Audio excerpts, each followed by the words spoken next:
আসসালামু আলাইকুম lovely audience, আশা করি আপনারা ভালো আছেন। টেকনো সাব চ্যাম্পিয়নশিপ এই গ্রুপে বাংলাদেশ আছেন এবং বাংলাদেশের খেলোয়াড়রা খুবই দুর্দান্ত। এই দলে আছেন হামজা চৌধুরী, হয়তো হামজা চৌধুরী এই ট্রফিতে ফিরবে না। এই গ্রুপে আছেন শ্রীলঙ্কাও খুব মারাত্মক টিম, আপনারা জানেন। এবং সাব চ্যাম্পিয়ন্স ট্রফিতে আছেন ভুটানও খুবই দুর্দান্ত এবং খেলার ট্যাকটিক্স খুবই সুন্দর।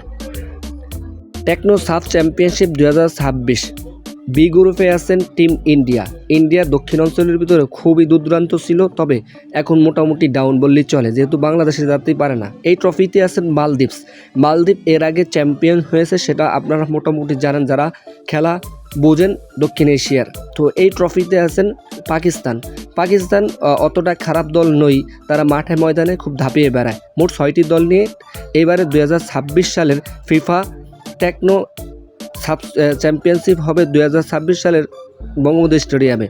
বাংলাদেশের জন্য অবশ্যই শুভকামনা থাকবে, যাতে করে বাংলাদেশ এই উদীয়মান ফুটবলাররা চ্যাম্পিয়ন করতে পারে 2026 সাব চ্যাম্পিয়নশিপ।